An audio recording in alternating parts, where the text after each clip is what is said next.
Walk into any school. Classrooms, lockers, science labs, storage rooms. It looks ordinary.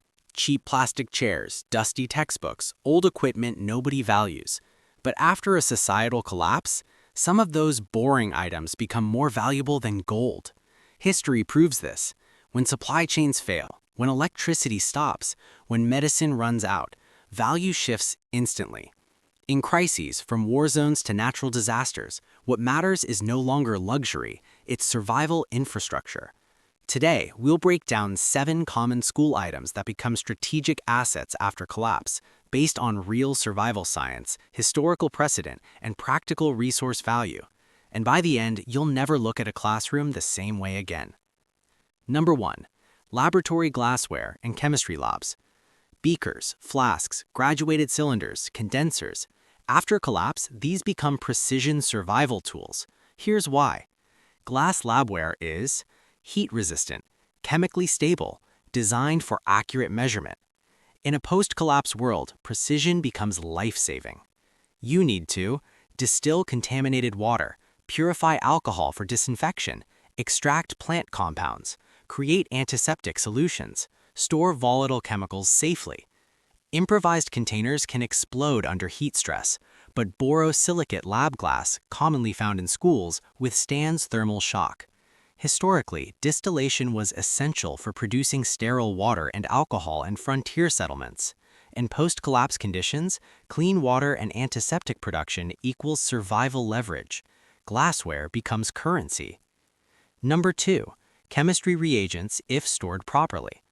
Most people overlook the chemical cabinet, but basic compounds found in high school labs can become critical. Examples: sodium hypochlorite, bleach precursor, hydrogen peroxide, copper sulfate, iodine, ethanol or methanol, sodium hydroxide. With knowledge, these can be used to disinfect wounds, purify water, preserve biological samples, control mold and pests, process soap. Soap production alone becomes economically powerful. After infrastructure collapse, sanitation failures historically cause more deaths than violence.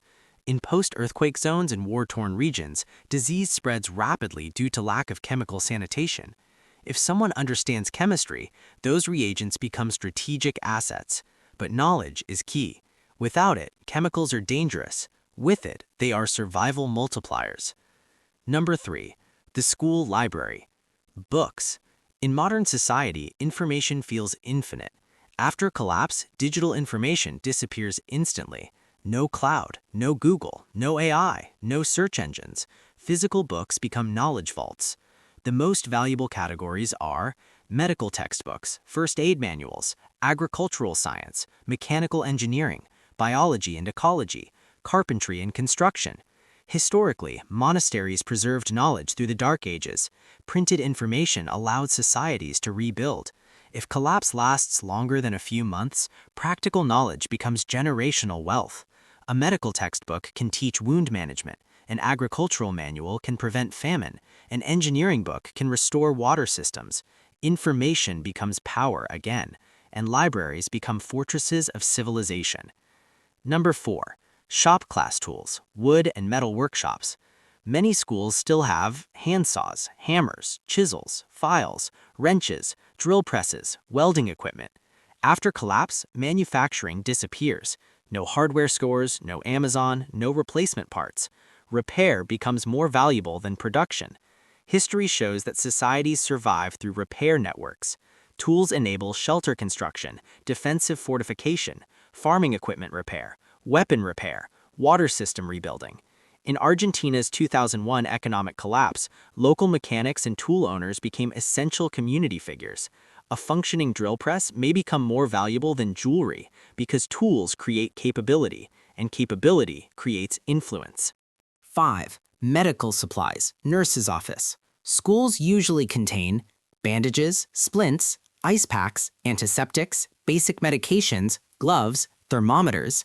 In collapse scenarios, untreated injuries lead to infection. Infections lead to sepsis. Sepsis kills quickly without antibiotics.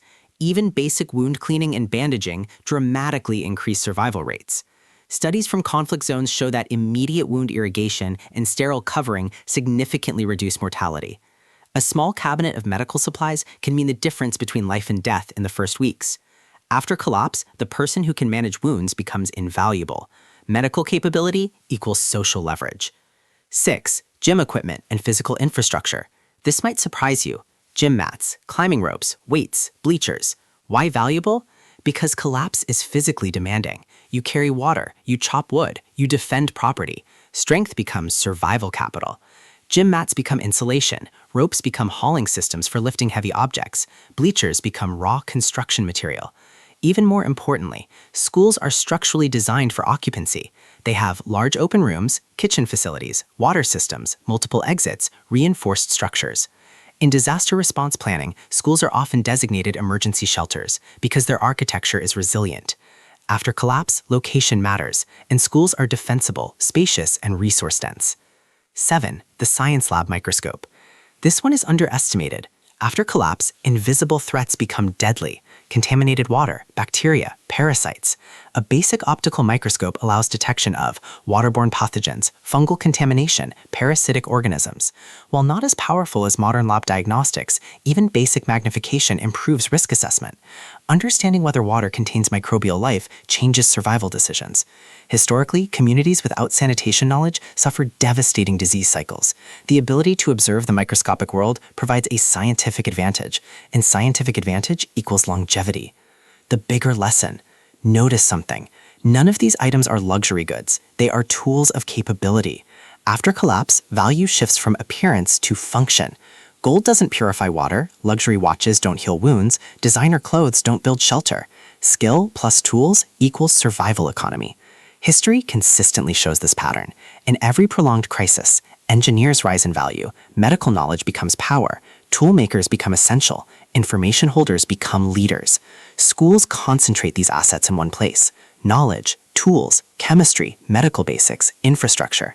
They are miniature civilization hubs. In a functioning society, they teach potential. In a collapsed society, they preserve it. Final reflection: if systems fail tomorrow, what would matter most?